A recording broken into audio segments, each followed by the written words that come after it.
Halo Mbak Dinda. Halo, Kamu halo gede banget anjir, Mas. cepet-cepetan. Nah, Gimana nih, halo. Mas kabarnya hari ini, Mas? Halo. Mas Vero, Ya, gimana manggilnya gimana Mbak? Mas atau Bapak nih? Manggilnya Mas, Bapak atau Kakak enaknya? Ayo, panggil aja deh Bapak. Emang gue udah tua banget ya? Emang muka gue gak ada tua banget apa dipanggil Bapak? Ya Enggak Allah. sih. Panggil Feral aja kali. Panggil Feral Mas, gitu nggak Oh, apa-apa.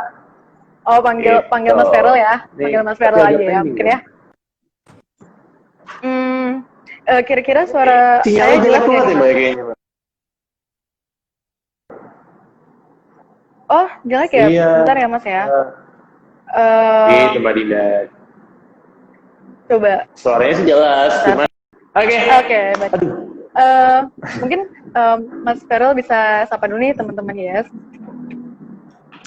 Halo teman-teman YS Society, hari ini kita ada kegiatan kolaborasi bareng dengan Mbak Dinda. Jadi teman-teman, apabila ada pertanyaan tentang HIV dan AIDS, silakan ditanyakan saja. Harapannya adalah kegiatan hari ini tuh bisa menimbulkan efek kalian yang tidak tahu menjadi tahu tentang HIV, kalian yang sudah tahu menjadi paham tentang HIV AIDS, kalian yang sudah paham tidak mendiskriminasi seorang Oda. Jadi, kalau yang ingin bertanya, silakan saja bertanya dan jangan sungkan. Insya Allah, saya dan Mbak Dinda akan menjawab segala pertanyaan dari teman-teman semuanya. Jadi jangan ragu dan jangan sungkan. Oke? Gue udah kayak penyiar radio belum sih? Anggaplah gue penyiar radio ya. Mantap banget Mas, udah cocok jadi penyiar radio Mas. Keren kali nih Mas pembukaannya nih Mas. Gimana, Oke, gimana? em, Mas, apakah kita langsung mulai aja nih buat diskusi online-nya Aduh. atau gimana? Udah siap? Boleh, saya mah siap selalu Mbak. Kalau mau Oke. diudahin sekarang juga nggak apa-apa kali Mbak. Panas-panas gini ya kan kita ngomong-ngomong. Panas banget loh Iya, nih. iya. Daerah Selipi. Wah, iya banget ya Mas ya. Waduh, ya udah. Oke, sekarang mungkin kita mulai aja ya Mas untuk sesi diskusi online-nya. Jadi mungkin saya akan perkenalkan diri dulu. Saya Adinda. Saya merupakan apa ya? Salah satu tim kesehatan mungkin ya yang ada di IES waktu pas demo lalu mengadakan volunteer di Labuan Bajo. Nah, untuk saat ini saya akan membacakan profil singkat mengenai Mas Ferel. Nah, namanya Ferel Yudhistira. Beliau merupakan salah satu staf koordinator campaign Yayasan AIDS Indonesia. Nah, pada tahun 2015, beliau menjadi volunteer Yayasan AIDS Indonesia, dan pada tahun 2020, beliau menjadi staf koordinator campaign Yayasan AIDS Indonesia. Wah, gimana nih teman-teman YS? Keren banget Kok kan tahu pasti. sih? Oh, banyak tahu, banyak Tahu kepoin dong. saya ya.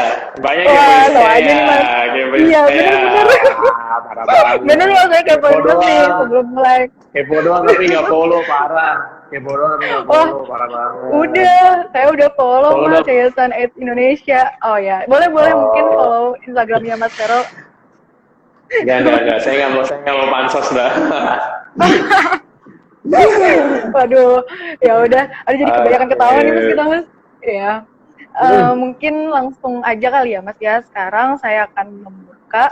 Mungkin untuk pertama-tama Mas Vero perkenalan singkat aja dulu biar teman-teman IS tahu nih.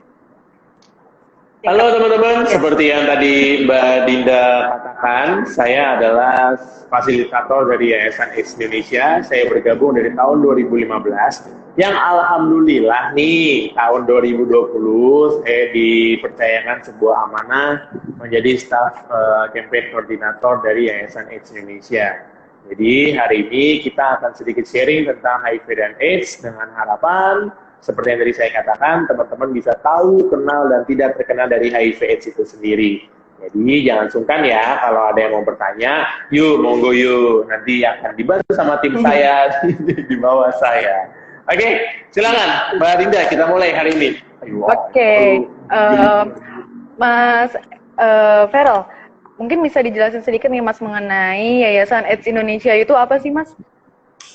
Oke, buat teman-teman yang belum tahu apa itu Yayasan AIDS Indonesia, jadi Yayasan AIDS Indonesia itu adalah sebuah NGO atau non-government organization yang berfokus pada pencegahan tentang HIV dan AIDS. Jadi karena kita tahu dan kita sadar banget bahwa HIV itu tidak bisa disembuhkan, maka dari itu fokus kita adalah untuk pencegahan.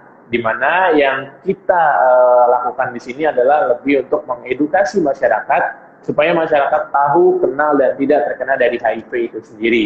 Itu buat teman-teman juga yang mau berdiskusi langsung atau mau melakukan penelitian atau mau konseling, bisa langsung datang juga ke kantor sekretariat kita, tepatnya di Hotel Menara Peninsula di lantai 3. Jadi kalau teman-teman yang mau diskusi bisa langsung datang aja ke Hotel Menara Peninsula.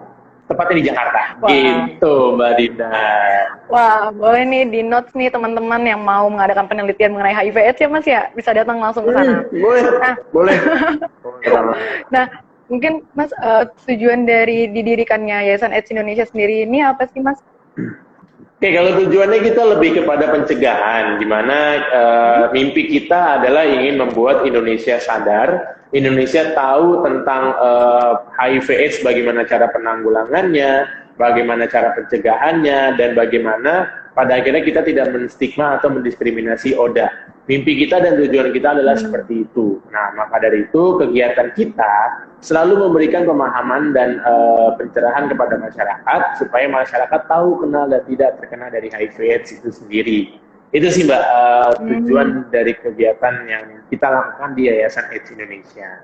Gitu. Wah, seru banget ya Mas ya, kelihatannya kayaknya pengen seru banget nih join.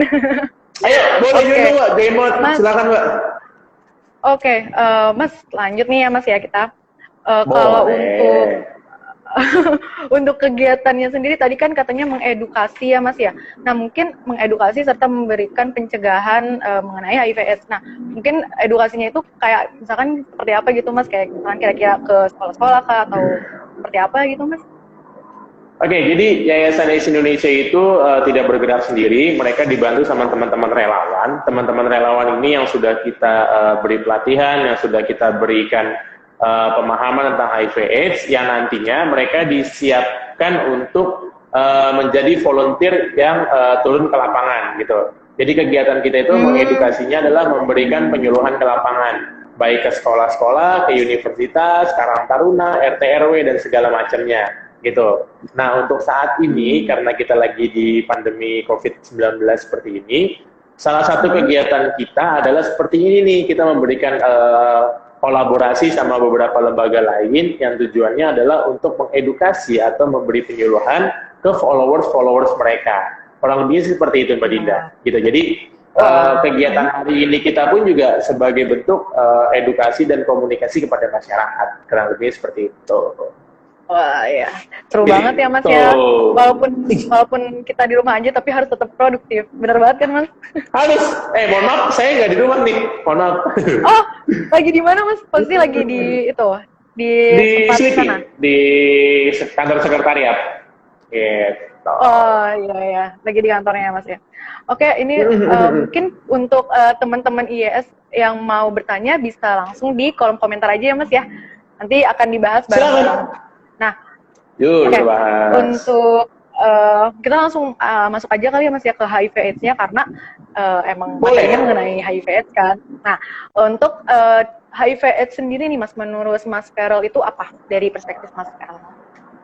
Oke, jadi kalau banyak teman-teman yang beranggapan kalau HIV/AIDS itu adalah satu hal yang sama gitu kan, padahal faktanya HIV/AIDS itu adalah dua hal yang berbeda. Ada HIV, ada HIV, ada AIDS gitu kan, di mana AIDS itu adalah acquired immunodeficiency syndrome, yang artinya kumpulan gejala penyakit yang disebabkan oleh menurunnya sistem kekebalan tubuh pada manusia. Secara arti adalah seperti itu. Nah, tadi kan secara artinya itu ada menurunnya sistem kekebalan tubuh pada manusia. Siapa sih yang menyebabkan sistem kekebalan tubuh kita menurun? Yang menyebabkan sistem kekebalan tubuh kita menurun itu adalah si virusnya. Virusnya itu adalah HIV. Jadi HIV itu adalah virusnya, AIDS itu adalah kumpulan gejala penyakitnya, gitu. Nah, maka dari itu AIDS itu bukanlah sebuah penyakit, tapi dia adalah kumpulan gejala penyakit yang disebabkan oleh menurunnya sistem kekebalan tubuh pada manusia. Itu sih kurang lebihnya Mbak Dinda. Pengertian dari HIV. Jadi HIV dan AIDS sendiri itu berbeda ya Mas ya artinya ya? Berbeda. Sama seperti kita. Saya dan Mbak berbeda, walaupun sama-sama manusia. Lebih seperti itu. Iya benar-benar Mas. Ini ada yang nanya nih Mas di kolom komentar, katanya pernah ngadain penyuluhan di UNES nggak katanya? UNES itu Universitas Negeri Semarang bukan sih? Iya nggak? Kalau nggak salah iya, ya. UNES Universitas Negeri Semarang. So far Iya sih benar kita kok Mas. belum pernah melakukan, penyuluhan ke sana sih Mas gitu. Cuman kalau pada akhirnya nantinya Masnya yang tadi komen di atas tuh bisa memfasilitasi kita untuk melakukan penyuluhan ke sana, kita sangat terbuka banget kok Mas untuk isi dalam kegiatan penyuluhan di UNES gitu. Tapi Wah. mungkin nanti skemanya seperti apa kita bisa tindak lanjutin setelah live ini ya. Mungkin kalau memang mau ada kegiatan lanjutan bisa direct message ke kita, ajukan proposalnya seperti apa, nanti kita pelajarin, nanti kita akan support untuk melakukan penyuluhan ke tempatnya Mbak dan Mas tempat, kurang lebih seperti itu. Nah, ya mungkin tadi yang Gitu. komen dari Ansantoso 80 itu yang jawaban dari Mas Ferel Ya, ya, ya, ya, mengenai ya. apa namanya pernah mengadakan penyuluhan di UNES apa tidak. Nah, Mas, mungkin lanjut aja nih Mas ya ke pertanyaan selanjutnya. Nah, Mas, penyebab dari HIV/AIDS sendiri itu apa sih Mas yang mungkin Nah, bisa oke. menyebabkan terjadinya? Kalau penyebabnya stigma di masyarakat pasti dari melalui hubungan seksual gitu kan. Jadi banyak teman-teman yang di luar sana tuh, Mbak Dinda selagi gue nggak nge-seks gue akan terkena dong gitu kan. Mas Vero selagi gue nggak nge-seks gue akan terkena dong gitu kan. Padahal faktanya penularan virus HIV itu bukan hanya melalui hubungan seksual saja. Penularan virus HIV itu ada 3 syarat dan 4 media utama. Syarat yang pertama adalah harus adanya seorang ODA, anggaplah saya sebagai seorang ODA. Syarat yang kedua harus adanya 4 media cairan utama. 4 media cairan utamanya itu apa aja tuh? Pertama, adanya darah, adanya cairan vagina, cairan sperma, sama air susu ibu. Syarat yang ketiga harus adanya luka di seorang HIV negatif, gitu. Contohnya adalah seperti ini Mbak Dinda. Pada saat kita ketemu pertama kali, kita bersalaman, akankah Mbak Dinda tertular? Enggak. Enggak kan Mas? Kenapa? Kenapa? Karena emang tidak melalui cairan yang 4 media tersebut dan emang tidak melalui 3 syarat tadi gitu Mas. Oke, contoh yang kedua, saya mempunyai seorang istri, saya berciuman dengan istri saya. Pertanyaan saya istri saya tertular atau tidak? Menurut saya sih enggak ya, soalnya kan emang nggak Mbak Dinda. melalui cairan. Oke, jawabannya betul. Jawabannya adalah tidak tertular karena Oke. cairan darah dan segala macamnya itu tidak ada. Oke. Oke, pertanyaannya tadi adalah, halo Mbak, kedengaran suaranya? Kedengeran jelas kok Mas. Oke, betul. Seperti yang tadi dibilang sama Mas Abdul, kita akan tahu terkena HIV itu adalah 8 sampai 10 tahun pertama kali kita terkena. Tapi perlu diketahui, yang dicontohkan sama Mas Abdul itu adalah contoh secara fisik, Mas. Jadi kalau di 8 sampai 10 tahun ke depan itu baru terlihat secara bentuk fisiknya, gitu. Nah, untuk pertama kali kita untuk mengetahui bagaimana kita terkena virus HIV atau tidak, itu bisa dilakukan melalui tes darah, Mbak. Sorry, Mas. Jadi, Masnya bisa melakukan tes darah, atau yang disebut sebagai VCT, Volunteering Counseling and Testing, di mana untuk mengetahui status HIV positifnya, pertama kali Mas terkena itu melalui tes darah. Gitu. Jadi, tanpa harus menunggu 10 tahun lamanya, Mas bisa mengetahui status HIV positif atau tidaknya melalui tes darah yang bisa dilakukan di puskesmas ataupun di di puskesmas ataupun di rumah sakit di wilayah Mas setempat. Kurang lebihnya seperti itu. Wah, jadi emang durasinya itu nggak 10 tahun ya, tapi bisa dalam rentang waktu 8 sampai 10 tahun itu ya Mas ya? Jadi 10 tahun itu bisa dilihat secara bentuk fisik, Mbak. Gitu. Jadi hari ini misalkan saya melakukan perilaku beresiko, anggaplah saya melakukan hubungan seksual bukan dengan pasangan saya ya. Nah, besok saya bisa melakukan tes darah tuh, hasilnya misalkan negatif nih. Pada saat hasilnya negatif, saya disarankan untuk cek darah lagi di 6 bulan setelah saya melakukan cek darah pertama. Gitu. Nah, kalau hasilnya negatif, berarti saya sudah dinyatakan negatif. Tapi kalau hasilnya positif, saya harus mengkonsumsi obat yang namanya adalah ARV atau antiretroviral virus. Antiretroviral, kurang lebih seperti itu, Mbak. Gitu. Gitu, Mas. Oke, untuk selanjutnya, Mas nih. Bentar.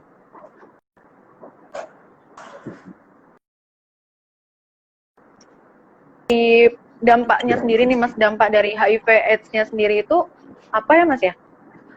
Oke, kalau dampak secara fisik ya, kalau secara fisik atau secara tubuh kita pasti akan banyak kumpulan gejala penyakit di dalam tubuh kita. Jadi penyakit-penyakit yang tidak berbahaya pun akan menjadi sangat berbahaya. Misal sariawan yang tadinya hanya di bibir aja, itu akan sangat susah untuk disembuhkan karena sudah tidak ada sel darah putih di dalam tubuh kita. Jadi dia dari sariawan itu akan masuk ke lidah masuk ke tenggorokan dan akan mengganggu sistem pencernaan dalam tubuh kita. Itu secara fisik. Secara sosial, pastinya kita akan mendapatkan diskriminasi di masyarakat. Masyarakat akan memandang kita berbeda, masyarakat akan menjauhi kita, dan masyarakat tidak mau berteman dengan kita. Jadi pada saat saya mengaku kalau saya sebagai seorang Oda, Mbak Dinda pasti akan mendiskriminasi saya. Mbak Dinda akan menjauhi saya, dan Mbak Dinda tidak akan menemani saya. Kurang lebih seperti itu. Jadi efek yang terparah dari HIV/AIDS ini adalah diskriminasi, gitu. Diskriminasi sosial ini adalah efek paling parah dari si virus HIV dan AIDS ini. Kurang lebihnya seperti itu, Mbak Dinda. Oh iya, ngomong-ngomong soal stigma nih, Mas.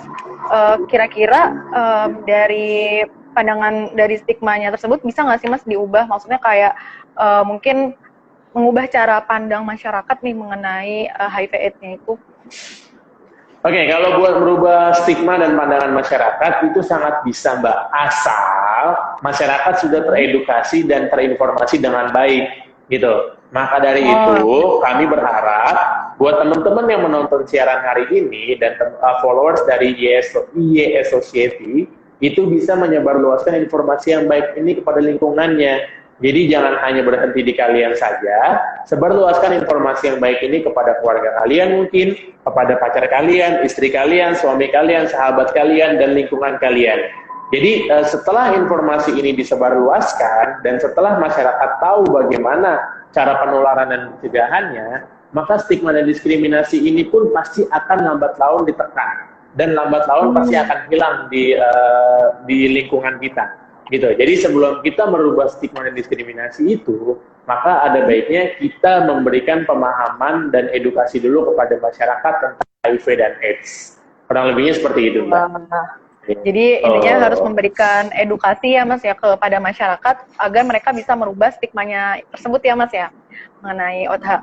Nah, mungkin untuk pertanyaan selanjutnya nih, Mas, tadi kan sempat disinggung ya, Mas, ya, mengenai obat untuk HIV/AIDS-nya itu yaitu apa, ARV ya, Mas? ARV, betul. Ya. Nah, untuk ARV-nya sendiri itu kira-kira dikonsumsinya berapa lama dan diberikan itu pas lagi apa gitu, Mas? Maksudnya pas udah didiagnosa seperti apa gitu? Oke, perlu sebelum jauh ke sana ya, Mbak ya, mungkin saya mau jelaskan dulu, ARV ini adalah obat untuk menekan laju perkembangan virus. Jadi obat ini bukan untuk membunuh si virus, tapi dia untuk menekan laju perkembangan virus. Jadi misalkan tidak mengkonsumsi ARV, sehari virus akan berkembang 200-500 unit. Cuman pada saat dia mengkonsumsi ARV, itu bisa ditekan laju perkembangannya, bahkan bisa dijinakkan gitu loh. Pada saat si virus ini ditekan laju perkembangannya, maka sel darah putih kita tuh akan meningkat, gitu. Itu adalah fungsi dari ARV.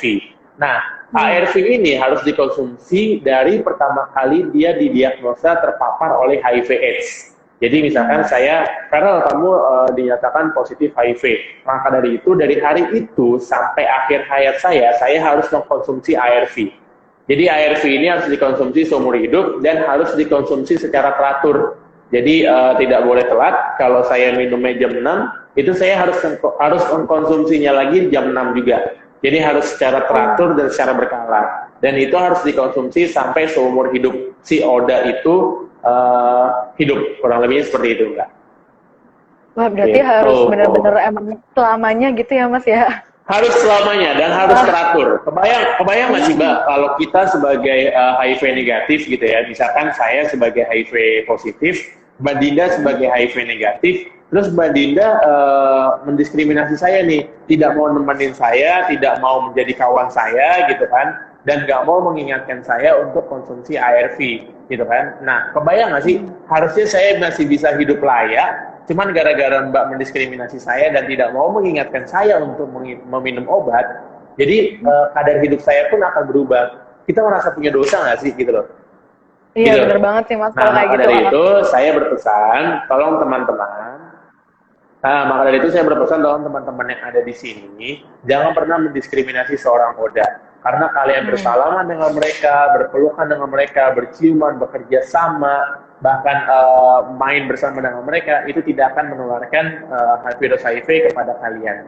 Jadi sudah tidak ada lagi alasan kalian untuk mendiskriminasi seorang Oda. Oda itu sama seperti kita dan dia tidak untuk didiskriminasi, karena yang harus dijauhin adalah virusnya, bukan orangnya.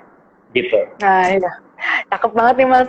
Berarti itu benar-benar harus dicatat banget nih teman-teman IES bahwasanya emang penularan HIV/AIDS itu tidak melalui sentuhan ya Mas ya, berarti ya secara Tidak. Tidak melalui sentuhan. Nah, mungkin untuk teman-teman IES kalau misalkan ada yang mau bertanya silakan dicantumin di kolom komentar aja ya. Jadi yang mau bertanya ayo kita open banget nih. Nah, Mas untuk selanjutnya nih, tadi kan udah dari pencegahan ya dan udah obatnya nih Mas. Kalau tadi kayaknya belum sempat disinggung deh Mas mengenai tahapan perjalanan dari HIV menuju AIDS. Nah, itu saya penasaran juga sih Mas, gimana kan tadi katanya kan beda ya Mas ya antara HIV dan AIDS-nya sendiri. Betul. Jadi gini, anggaplah ya suatu itu sambil kita jawab ya, sambil kita jawab tuh ada pertanyaan, ada enggak gejala yang benar-benar kelihatan sebelum 8 tahun atau cek darah?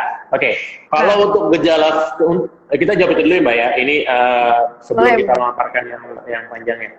Untuk gejala sebelum 8 tahun atau gejala secara fisik tanpa melalui tes darah, jawabannya adalah tidak ada Mas. Jadi dia berbeda seperti COVID. Misalkan kalau COVID itu kan yang tadinya demam tinggi, terus batuk, sesak dan segala macam itu bisa dilihat secara tes fisik tanpa melalui tes rapid test gitu kan. Kalau HIV/AIDS untuk gejala pertamanya harus melalui cek darah terlebih dahulu. Jadi kalau misalkan misalkan saya atau Masnya yang tadinya badannya besar tiba-tiba kurus itu bukan berarti Mas HIV. Bisa jadi Mas pikirannya banyak, stres karena kerjaan, stres karena keuangan gitu loh, yang akhirnya menyebabkan perubahan bentuk fisik gitu. Jadi untuk bentuk fisik sebelum 8 tahun itu tidak bisa dilihat secara kasat mata. Kurang lebihnya seperti itu. Oke? Nah, Oke. Oh iya, kita mau jawab dulu Mbak Mika. Oke, ini Mbak atau Mas ya? Boleh dijawab aja dulu. Kayaknya Mas deh ini. Ya, dari Mas itu. Jessica ya. Maaf ya sebelumnya Mbak Mika atau Mas Mika, aku takut salah gender juga. Aku panggil aja Mbak Mika ya, aku panggil Mbak Mika ya. Mbak Mika, kalau misalkan ternyata pasangan Mbak Mika adalah HIV positif, apa yang harus Mbak Mika lakukan? Pertama, Mbak Mika harus tahu dulu bagaimana cara penularannya. Setelah Mbak Mika tahu bagaimana cara penularannya, Mbak Mika harus tahu dulu bagaimana siklus dia untuk mengkonsumsi ARV. Jadi dia konsumsi ARV di hari apa, terus di jam berapa, terus jumlah obatnya udah sisa berapa, itu harus diketahui dulu. Fungsinya untuk apa? Fungsinya adalah Mbak Mika harus mengingatkan beliau atau mengingatkan mereka, udah saatnya konsumsi obat, udah saatnya minum obat, dan udah saatnya untuk menambah jumlah obatnya. Itu yang kedua. Yang ketiga, jangan sampai Mbak Mika mendiskriminasi pasangan Mbak Mika. Anggaplah pasangan Mbak Mika itu sebagai HIV negatif dan tidak terjadi apa-apa sama dia. Karena yang dibutuhkan sama pasangan Mbak Mika adalah dukungan moral ataupun mental. Semakin Mbak Mika menjauhin beliau, maka beliau akan semakin cepat kepikiran stres dan segala macamnya, dan akan semakin cepat untuk ke fase AIDS-nya. Gitu. Tapi kalau Mbak Mika tidak mendiskriminasi pasangan Mbak Mika, maka itu akan membuat efek di mana hidup dari pasangan Mbak Mika akan terus meningkat. Kurang lebih seperti itu Mbak Mika. Jadi yang harus dilakukan adalah itu. Jadi intinya kita tidak boleh mendiskriminasi supaya tingkat kesembuhannya lebih maksimal gitu ya Mas ya? Bukan tingkat kesembuhan sih Mbak, karena pada akhirnya teman-teman yang sudah terkena HIV itu nggak akan bisa sembuh. Tapi kita bukan mengincar masalah kesembuhannya, tapi lebih kepada mentalnya Mbak. Mentalnya dia sehat, mentalnya dia kuat gitu kan, karena kan mens sana in corpore sano gitu kan, di dalam jiwa sehat pasti ada tubuh gimana sih, dalam tubuh yang kuat pasti ada jiwa yang sehat gitu Ada kurang jiwa lebihnya. sehat ya. Iya, kurang lebih gitu. Gue lupa tuh itu slide seperti itu. Jadi Bener-bener. yang kita incar dari diskriminasi ini adalah kesehatan mental atau kesehatan jiwanya, Mbak, gitu. Karena pada akhirnya mereka tidak akan bisa sembuh secara fisik, tapi dia akan bisa kuat lagi kalau mentalnya pun kuat. Kurang lebih seperti itu. Oh iya ya.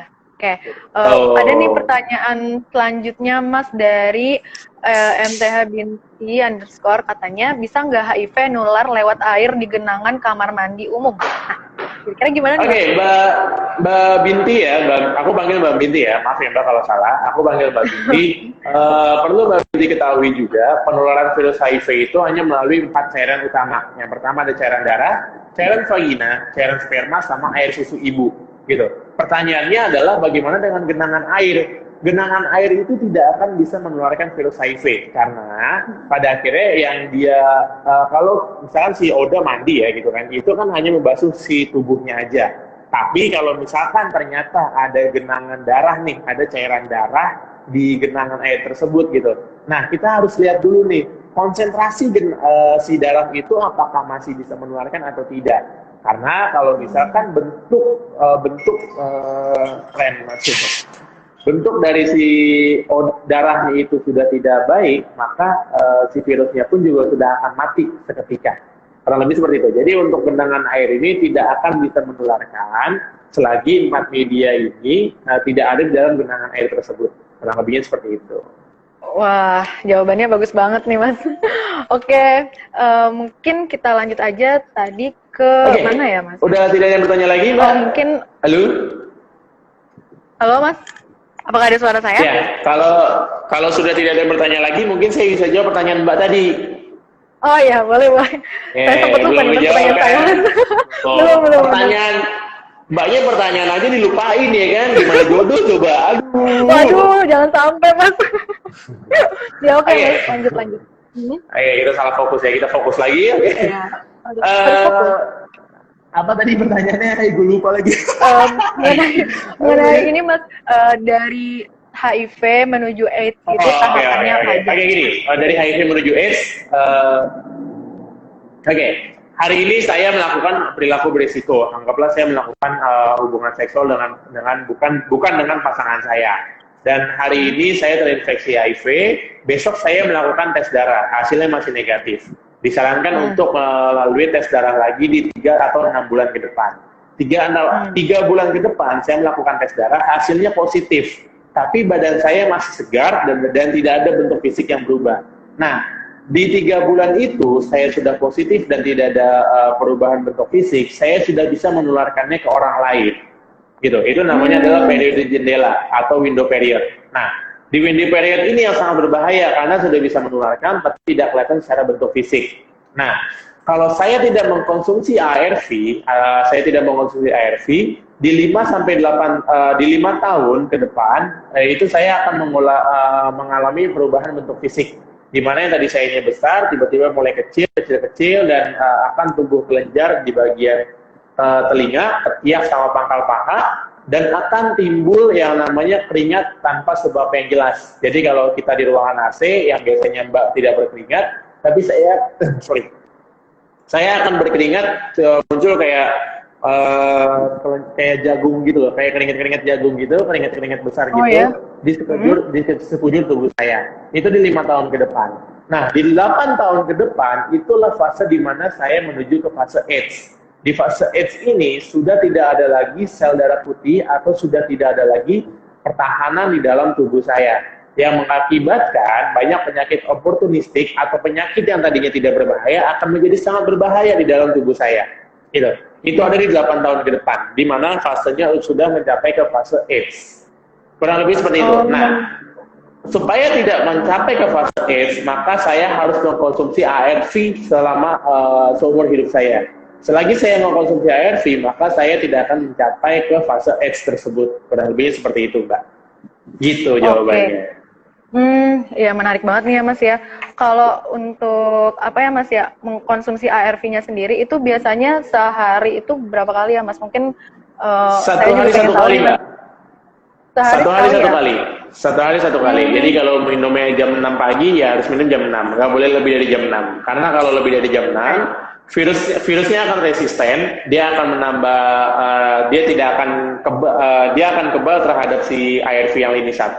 Maka kita harus menambah dosis menjadi ARV lini 2. Dan sekedar informasi, ARV lini kedua ini dikenakan biaya untuk mendapatkannya. ARV lini pertama masih ditanggung sama pemerintah, ARV lini kedua harus ditambahkan biaya. Biayanya adalah sebesar 3,5 sampai 5 juta untuk 30 butir setiap bulannya.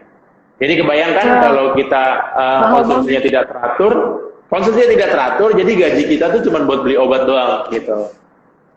Maka dari itu bisa dicegah dengan menggunakan ARV, dan tugas kita sebagai HIV negatif mengingatkan mereka, teman-teman ODA, untuk mengkonsumsi ARV secara teratur. Kurang lebihnya seperti itu.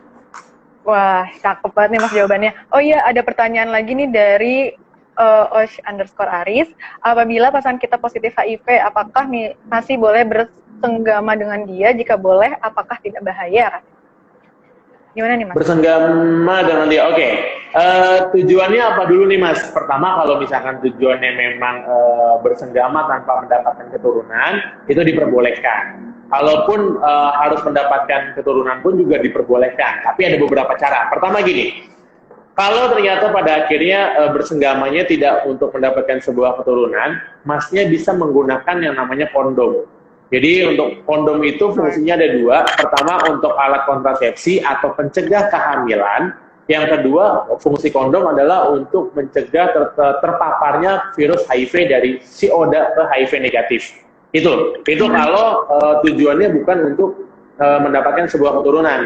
Kalau untuk mendapatkan sebuah keturunan, caranya adalah seperti ini. Kita harus tahu terlebih dahulu bagaimana berapa jumlah virus yang ada di dalam tubuh pasangannya masing-masing. Jadi kita bisa mengetahui jumlah virusnya itu dengan melalui tes terlebih dahulu. Namanya adalah tes viral load gitu. Nah, tes viral load ini bisa dites terlebih dahulu. Apabila jumlah virusnya di bawah 200, maka kita boleh bersenggama tanpa menggunakan kondom gitu. Nah, apabila di bawah 200 bersenggama tanpa menggunakan kondom, dan yang bersenggama itu pun juga tidak akan tertular atau terpapar dari si virus HIV yang ada di si ODA tersebut. Jadi kalau pasangannya Mas Aris ternyata di bawah 200 jumlah virusnya, boleh bersenggama tanpa menggunakan kondom dan mendapatkan anak gitu. Tapi kalau di atas 200, maka disarankan untuk menggunakan kondom. Kurang lebihnya seperti itu, Mas. Oke, jadi intinya mah nggak apa-apa ya Mas ya untuk bersenggama, cuman harus di bawah 200 ya untuk virusnya sendiri jumlahnya. Betul, betul. Dan kalaupun gue males banget ngeceknya nih gitu kan, toh juga gue bersenggama bukan buat mendapatkan anak gitu kan, misalkan cuman buat menyalurkan hasrat seksual aja gitu. Itu boleh banget tapi dengan menggunakan kondom. Gitu. Dan harus diketahui kondom ini hanya boleh digunakan bagi mereka yang sudah menikah sama muhrimnya masing-masing, yang salah satu muhrimnya adalah terpapar dari virus HIV. Gitu kurang lebihnya Mbak Dinda, Mas Aris. Gitu. Wah, bagus banget nih. Oh iya, saya juga penasaran nih Mas, kalau kan misalkan nih misalkan ada wanita hamil nih Mas, tapi dia menderita HIV/AIDS juga, katanya kan bisa menurunkan ke anaknya ya Mas ya. Apakah itu benar Mas? Oke, sebelum saya menjawab ke sana, perlu diketahui juga Mbak, kita harus satu frame dulu. Jangan pernah sebut mereka sebagai penderita ya Mbak ya, gitu. Oh jadi, iya. Jadi Mbak jangan sebut penderita HIV gitu. Sebut saja mereka sebagai seorang ODA atau ODIF. ODA itu adalah orang dengan HIV/AIDS, ODIF itu adalah orang dengan HIV positif, gitu. Jadi sebut saja ibu yang ODA apakah bisa menghasilkan anak hasilnya negatif, begitu kurang lebih ya, oke? Jadi buat teman-teman yang menonton tayangan ini, jangan pernah lagi menyebut mereka sebagai penderita HIV, tapi sebut mereka sebagai ODA ataupun ODIF, kurang lebih seperti itu. Nah, untuk menjawab pertanyaan Mbak Dinda, apakah hasilnya bisa menjadi negatif? Hasilnya adalah bisa Mbak, karena perlu diketahui HIV/AIDS ini bukanlah penyakit keturunan. Dia beda seperti TBC ataupun gula. Gula itu apa ya ini? Diabetes. Diabetes betul. Ya, diabetes. berbeda seperti itu. Kalau misalkan orang tuanya diabetes, berarti otomatis 80% keturunannya akan terkena diabetes juga. Nah, kalau untuk HIV, walaupun orang tuanya HIV positif, anaknya tidak akan menjadi positif. Anaknya akan negatif, tapi akan bisa jadi positif bila pertama gini, pada saat si bayi dalam kandungan, gizi si ibu buruk. Pada saat gizi ibu buruk, otomatis plasenta yang melindungi si bayi akan menjadi buruk juga. Gitu. Kan bayi kan ada plasentanya tuh. Ini misalkan bayi ini kan ada plasenta yang melindungi si bayi tuh. Nah, kalau gizi si ibu buruk, kalau si gizi ibu buruk, berarti plasenta ini akan jelek nih. Plasenta ini akan buruk nih. Plasenta buruk otomatis akan memudahkan virus untuk masuk ke dalam si bayi. Ternyata pada akhirnya si ibu gizinya baik. Kalau plasentanya si ibu sudah baik, dia pada saat proses melahirkan, disarankan melahirkannya melalui proses sesar, gitu. Karena proses sesar ini bisa menekan laju penularannya menjadi 2%. 2% tertular, 98% tidak tertular. Tapi kalau secara normal, itu perbandingannya adalah 50 banding 50%. Gitu. Nah, kalau sudah lahir, kan si bayi membutuhkan asupan makanan tuh. Nah, tapi kan ternyata air susu si ibunya kan ada virus HIV-nya tuh. Gitu kan? Nah, kalau kasusnya seperti itu, maka si bayi harus mengkonsumsi itu bunyinya apa? Itu truk. Bunyi truk. Rumahnya sebelah jalan tol, Mbak. Rumahnya sebelah jalan tol, bagaimana? Ini dekat banget sama jalan raya sih, Mas. Gitu. Nah, kalau kasusnya seperti itu, si bayi disarankan untuk mengkonsumsi air susu eksklusif. Jadi air susu ibunya aja, tanpa ada makanan pendamping selama 6 bulan. Jadi nggak boleh dikasih buah, sereal, biskuit selama 6 bulan. Kalau hasilnya negatif di 6 bulan, maka boleh dikasih makanan pendamping. Kalau hasilnya positif, harus dikonsumsi ARV. Nah, tapi kan ada beberapa ibu tuh yang, Mas, tapi kan air susu saya keluarnya sedikit nih, kan banyaknya seperti itu tuh, ya kan? Kalau misalkan seperti itu bagaimana? Nah, kalau kasusnya seperti itu, maka boleh si bayi mendapatkan asupan makanan melalui susu formula. Jadi boleh dikasih susu formula, tapi tanpa makanan pendamping lainnya. Kurang lebihnya seperti itu, Mbak. Jadi intinya anak bisa hasilnya negatif, akan positif kalau semua itu dilanggar. Kurang lebihnya seperti itu. Oh gitu, jadi harus mengikuti aturan-aturan tadi ya, Mas ya, biar tidak terkena dampaknya HIV ya. Betul. Wah, bagus banget nih. Mungkin untuk selanjutnya, Mas, mengenai apa ya? Oh iya, ini ada saya juga pengen nanya nih, Mas, kalau misalkan nih ada salah satu dari teman saya atau mungkin kerabat saya terkena HIV. Nah, apa sih yang harus dilakukan? Kan tadi kan Mas kan kayak sempat nyinggung juga katanya banyak yang apa sih bakalan memandang negatif atau gimana. Nah, tadi kan katanya kan harus diberikan edukasi nih, Mas. Nah, kalau misalkan nih Mas dikasih edukasi juga tapi tetap tidak bisa apa ya, tidak mempan gitu, Mas. Itu apa yang harus dilakukan ya, Mas ya? Karena gini, Mbak, saya dari Yayasan AIDS Indonesia, teman-teman dari Yayasan AIDS Indonesia pun juga bentar Mas, ya, yuk, maaf ya. Jadi, gini, kita pun juga punya mimpi yang sama untuk mengurangi stigma dan diskriminasi di masyarakat. Tapi faktanya itu tidak semudah yang kita bayangkan, Mbak. Gitu. Itu tidak semudah yang kita bayangkan dan ternyata hasilnya pun sangat sulit. Maka dari itu, selagi kita sudah memberikan edukasi, kita sudah memberikan pemahaman, kita sudah memberikan contoh kepada mereka, walaupun akhirnya mereka tidak mau menerima seorang ODA, pertama, kita harus hormatin dulu keputusan mereka. Kita harus menghormati keputusan mereka kalau mereka tidak mau bersentuhan dengan seorang ODA. Yang kedua, kita buat studi kasus atau kita buat contoh. Bayangkan kalau ternyata yang ODA itu adalah dari keluarga kalian. Bayangkan kalau ODA itu adalah suami atau istri kalian, apakah kalian akan mau mendiskriminasi mereka? Apakah kalian tetap mau menjauhi mereka? Insya Allah, dengan kita memberikan studi kasus seperti itu, semoga teman-teman kita yang kita kasih edukasi bisa terbuka hatinya untuk tidak mendiskriminasi seorang ODA. Gitu kurang lebihnya, Mbak. Oke. Jadi harus menghormati keputusan dan emang kita harus ngebayangin ya kalau misalkan itu kita berada di posisi tersebut gitu ya, Mas ya. Betul. Iya Mas, mungkin dari teman-teman IAS ada yang mau bertanya lagi mengenai HIV/AIDS ini? Kalau Ya, ada yang mau ditanya aja bertanya mungkin. silakan. Oke, kalau teman-teman pun juga malu untuk bertanya di kolom komen dan kolom chat ini, gitu kan, mungkin bisa langsung direct message ke Instagram kita. Jadi kalian bisa diskusi dan counseling ke kita, dan jangan khawatir, rahasia data diri kalian aman. Yang tahu hanya saya dan Tuhan, sama tukang ojek yang nganterin pesannya. Jadi Mantap untuk banget. data Oh kalian iya nih Mas, tersebar, ada gitu ya. pertanyaan Nah, ada dari pertanyaan Mas tuh, Mbak. Apa tuh Alfiansyah. pertanyaannya? Nah, mohon izin bertanya Kak, bagaimana langkah yang dilakukan dalam mencegah ODA terkena dampak pandemi COVID-19 dan seberapa besarkah dampak COVID-19 bagi ODA? Nah, Oke. kira-kira gimana tuh Mas kalau dikorelasikan dengan COVID-19 saat ini nih Mas? Banyak suaranya ketinggalan. Oke, sorry ini benar-benar sinyalnya parah banget sih Mas. Dibawa sama truk yang tadi kali tuh, dibawa sama truk yang tadi tuh. Mungkin aja, mungkin. Ya Mas, mungkin Gimana? itu. Jadi tadi pertanyaannya katanya bagaimana langkah yang dilakukan dalam mencegah ODA terkena dampak pandemi COVID-19 dan seberapa besarkah dampak COVID-19 ini bagi ODA? Gitu.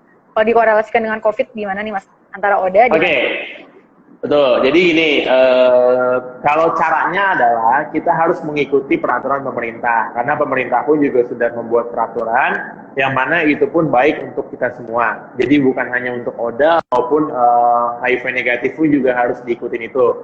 Pertama, kita harus social distancing, mungkin self distancing, menggunakan masker, jaga kebersihan dan segala macamnya. Gitu. Jadi yang harus dilakukan ODA pun sama seperti yang kita lakukan sekarang. Harus self distancing, harus physical distancing dan segala macamnya. Dan kalau untuk dampaknya seberapa parah untuk ODA, pada akhirnya gini, karena mereka kan sel darah putihnya atau pertahanan dalam dirinya kan diserang tuh sama si HIV. Maka dari itu mereka akan sangat rentan untuk terkena virus COVID ini. Nah, kalau selagi dia mengikuti peraturan pemerintah untuk menjaga jarak dan segala macamnya, insya Allah dia akan lebih sulit untuk terpapar dari si virus COVID ini. Tapi kalau dia melanggar hal tersebut, siapapun orangnya juga pasti akan sangat mudah untuk terpapar si COVID-19 ini. Itu sih Mbak kurang lebihnya. Okay. Jadi intinya harus tetap menjaga imunitas tubuh agar bugar gitu ya Mas ya, biar tidak terkena efeknya. Benar banget. Nah, sekarang mungkin waktunya tinggal 11 menit lagi nih Mas. Kira-kira mungkin menuju jam 4 nih Mas. Tapi ya. Masih 2 jam lagi buka ya, saya haus dah, aduh. Waduh, harus tahan dong Mas kalau kayak gitu. Ya. Tahan lah. Okay.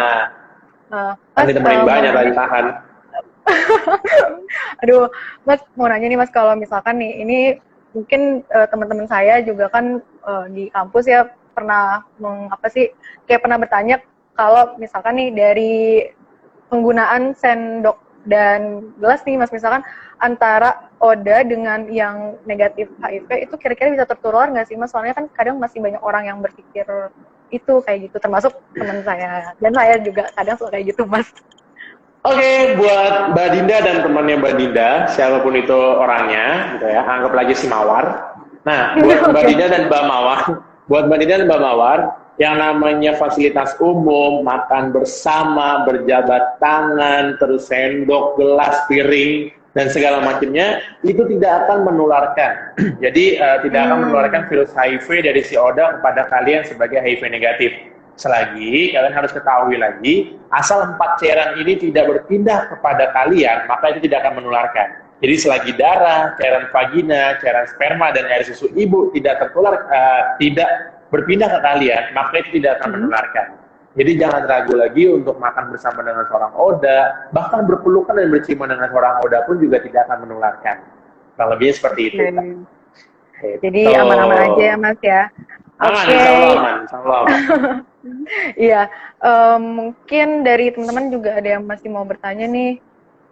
Kalau misalkan tidak ada pertanyaan, mungkin tadi bisa ke itu aja Mas ya, langsung DM ke Masnya aja ya? Langsung DM aja ke kita, ataupun kirim email juga ke kita di info@yaids.com, atau bisa juga masuk ke website kita di yaids.com. Itu. Kita akan melayani konseling kalian dan kita akan menjaga kerahasiaan dari identitas kalian. Jadi jangan ragu dan jangan sukar untuk bertanya dan konseling kepada kami. Gitu Mbak Dinda. Oke. Kan udah mau selesai nih Mas waktunya. Mungkin saya mau nanya aja nih Mas, caranya biar bisa gabung menjadi relawan di Yayasan AIDS Indonesia gimana ya Mas? Ini jadi bolak-balik ini pertanyaannya. Oke, caranya adalah pertama kalian harus mendaftarkan dirinya kepada kami, gitu kan. Yang kedua, kalian harus mempunyai jiwa sosial yang tinggi. Ketiga, kalian harus mempunyai jiwa dan semangat untuk berbagi kepada sesama. Yang nantinya kalian akan setelah dilatih, setelah mendaftarkan diri, kalian akan dilatih sama kami dan akan diberi pembekalan sama kami yang kalian akan dipersiapkan untuk menjadi garda terdepan untuk memberikan informasi kepada masyarakat gitu. Tapi perlu diketahui juga kantor sekretariat kita ada di Hotel Menara Peninsula, tepatnya di DKI Jakarta. Jadi kalau buat teman-teman YS yang ada di Semarang gitu ya, bisa mungkin meluangkan waktunya terlebih dahulu selama hampir 2-3 minggu di Jakarta untuk mendapatkan pelatihan dari kami yang nantinya setelah dilatih, kalian bisa menyebarluaskan informasi yang baik ini di lingkungan kalian di Semarang nantinya. Kurang lebih seperti itu Mbak Dinda. Gitu. Wah, mantap banget nih. Jadi bagi teman-teman yang mau gabung menjadi relawan Yayasan AIDS Indonesia bisa langsung daftar aja. Apa itu kesan manis Mas Vero selama di yayasan? Oke, gimana nih Mas? Oke, kalau kesan manisnya yang pertama, saya mendapatkan pelatihan public speaking yang tadinya saya pemalu atau saya sebagai seorang yang pendiam, saya menjadi sangat survive dan sangat bisa untuk menguasai presentasi dimanapun saya berada. Yang ketiga, saya mendapatkan banyak relasi teman. Yang keempat, saya mendapatkan banyak relasi pekerjaan. Dan yang kelima adalah saya mempunyai nilai plus di bidang soft skill saya, terutama adalah di public speaking. Dan yang terakhir adalah saya mendapatkan jodoh Mbak, gitu. Tapi udah putus sih ya udah ya. Aduh gitu. Jadi flashback gini deh Mas. Oke. Gitu berarti saya penasaran nih Mas, kalau untuk pelatihannya itu berapa lama sih di Yayasan AIDS Indonesia tersebut? Oke, konsepnya seperti ini. Setelah kalian mendaftarkan dirinya, kalian harus menjadi observer terlebih dahulu.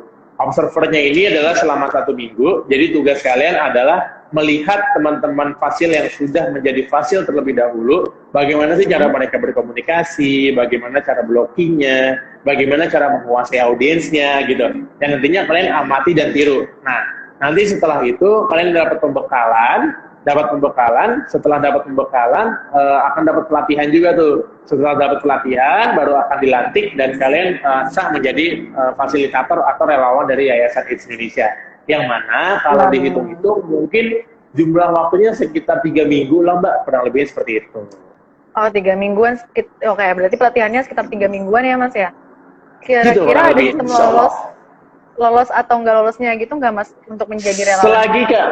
Selagi kalian mengikuti tahapan yang tadi saya sebutkan, pasti akan diloloskan semuanya kok, gitu. Jadi yang penting kalian punya semangat yang tinggi, kalian punya jiwa sosial yang tinggi, dan kalian mempunyai semangat untuk berbagi, insya Allah kalian akan lolos dan menjadi bagian dari Yayasan AIDS Indonesia. Gitu. Wah, mantep banget nih Mas. Saya jadi pengen gabung nih jadinya.